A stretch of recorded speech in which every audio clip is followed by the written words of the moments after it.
ಶ್ರೀ ಗುರುಭ್ಯೋ ನಮಃ. ನನ್ನ ಆಧ್ಯಾತ್ಮ ಬಂಧುಗಳೇ, ನಾನು ಆದಿಗುರು ಶಂಕರ ಭಗವತ್ಪಾದಾಚಾರ್ಯರ ಶಿವಾನಂದ ಲಹರಿಯ 72, 73, 74 ಈ ಸ್ತೋತ್ರಗಳು ಮತ್ತು ಇದರ ಅರ್ಥವನ್ನು ಮುಂದುವರಿಸ್ತೀನಿ. ಶಂಕರ ಭಗವತ್ಪಾದಾಚಾರ್ಯರ ವಿವೇಕ ಚೂಡಾಮಣಿಯ ಒಂದು ನುಡಿಮುತ್ತನ್ನು ಆರಿಸಿ ನಿಮ್ಮ ಮುಂದೆ ಇಡ್ತೀನಿ. ಅದು ಹೀಗಿದೆ. ಶಂಕರರು ಹೇಳಿದ್ದಾರೆ, ಆಕರ್ಷಕ ಮತ್ತು ಪಾಂಡಿತ್ಯಪೂರ್ಣ ಮಾತುಗಾರಿಕೆ ಇರುವ ವ್ಯಕ್ತಿ ಭೋಗ ಫಲಗಳನ್ನು ಪಡಿಬಹುದು, ಆದರೆ ಅದ್ಯಾವುದೂ ಅವನನ್ನು ಮುಕ್ತಗೊಳಿಸುವುದಿಲ್ಲ ಈ ಭವಬಂಧನಗಳಿಂದ. ಆದ್ದರಿಂದ ಅಂತಹ ಮಾತುಗಾರಿಕೆಗೆ ಮಹತ್ವ ಕೊಡದೆ ಆತ್ಮನಿರತನಾದ ಶಿವನಲ್ಲಿ ನಿರತರಾಗಿ ಹೇಗೆ ನಾವು ಮುಕ್ತರಾಗ್ಬೋದು ನಮ್ಮ ಎಲ್ಲ ಒಂದು ಭವಬಂಧನಗಳಿಂದ ಅಂತ ತಿಳಿಸಿಕೊಟ್ಟಿದ್ದಾರೆ. 72ನೆಯ ಸ್ತೋತ್ರ.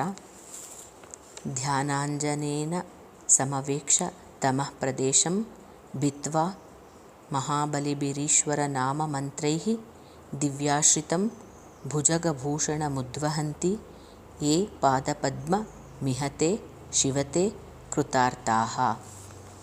ಈ ಸ್ತೋತ್ರದಲ್ಲಿ ಹೀಗೆ ಹೇಳಿದ್ದಾರೆ, ಭಕ್ತನು ಶಿವನ ಪಾದಪದ್ಮಗಳಲ್ಲಿ ತನ್ನ ಆತ್ಮವನ್ನು ಕಾಣಿಕೆಯಾಗಿ ಅರ್ಪಿಸಬೇಕು ಅಂತ.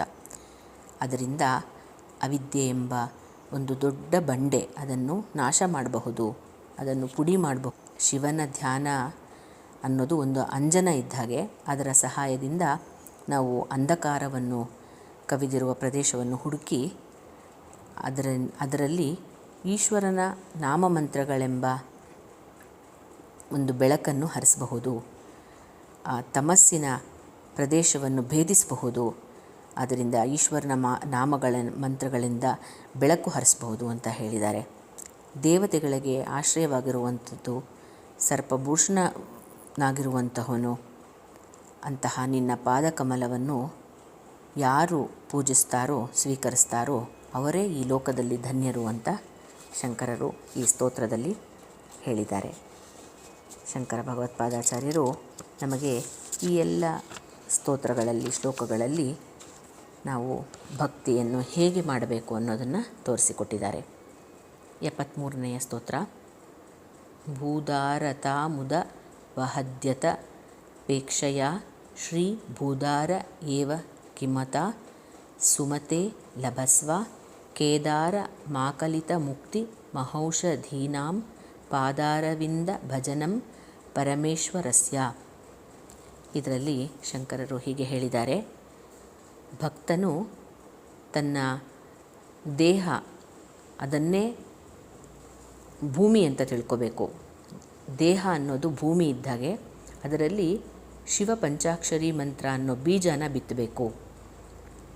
ಆವಾಗ ನಮಗೆ ಸಾಯುಜ್ಯ ಮುಕ್ತಿ ಫಸಲು ನಾವು ಪಡೆಯಬಹುದು.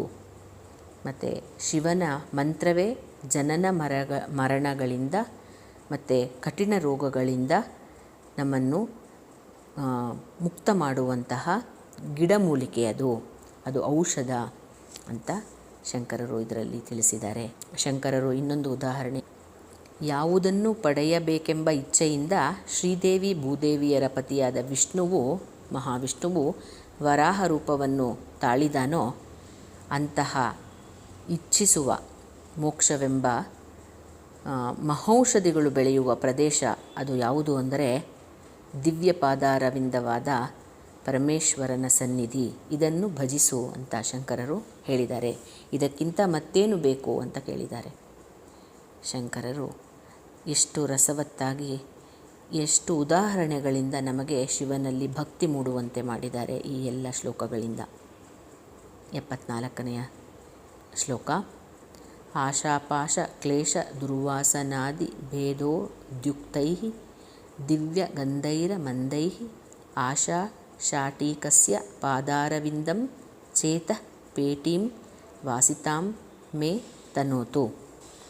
ಇದರಲ್ಲಿ ಹೇಳಿದ್ದಾರೆ ಶಂಕರರು, ಒಂದು ನುಡಿಯಂತೆ, ಅಂದರೆ ನೀನು ಯೋಚಿಸುವಂತೆ ನೀನಾಗುವೆ ಅನ್ನೋ ಒಂದು ನುಡಿಯಂತೆ ಸುವಾಸನೆ ಬೀರುವಂತಹ ಪರಮೇಶ್ವರನ ಪಾದಾರವಿಂದದ ಸ್ಮರಣೆಯಿಂದಲೇ ನಮ್ಮ ಎಲ್ಲ ಕಾಮಕ್ರೋಧಾದಿ ದುರ್ವಾಸನೆಗಳು ಹೋಗಲಾಡಿಸಬಹುದು ನಾವು ಅಂತ ಹೇಳಿದ್ದಾರೆ. ಶಂಕರನು ದಿಕ್ಕುಗಳನ್ನೇ ವಸ್ತ್ರಗಳನ್ನಾಗಿ ಧರಿಸಿರುವಂತಹವನು. ಅವನು ನಮ್ಮ ಮನಸ್ಸೆಂಬ ಪೆಟ್ಟಿಗೆಯಲ್ಲಿ ಈ ಆಸೆ, ಕ್ಲೇಶ, ದುರ್ವಾಸನ ಈ ಎಲ್ಲಗಳನ್ನು ತೊಡೆದು ಹಾಕಿ ನಮಗೆ ದಿವ್ಯ ಪರಿಮಳವನ್ನು ತುಂಬಿಸ್ತಾನೆ. ನಮ್ಮ ಮನಸ್ಸನ್ನು ಘಮಘಮಿಸುವಂತೆ ಮಾಡ್ತಾನೆ. ಅಂತಹ ಶಿವನ ಸ್ಮರಣೆ ಮಾಡಿ ಒಳ್ಳೆ ಸುವಾಸನೆಯನ್ನು ಪಡಿಬಹುದು ನಾವು ಅಂತ ಶಂಕರರು ಈ ಸ್ತೋತ್ರದಲ್ಲಿ ತಿಳಿಸಿಕೊಟ್ಟಿದ್ದಾರೆ. ಇದರ ನಿತ್ಯ ಪಾರಾಯಣ ಮಾಡೋಣ ಅಂತ ಆಶಿಸ್ತಾ ಎಲ್ರಿಗೂ ಒಳ್ಳೆಯದಾಗಲಿ. ಶ್ರೀ ಗುರುಭ್ಯೋ ನಮಃ.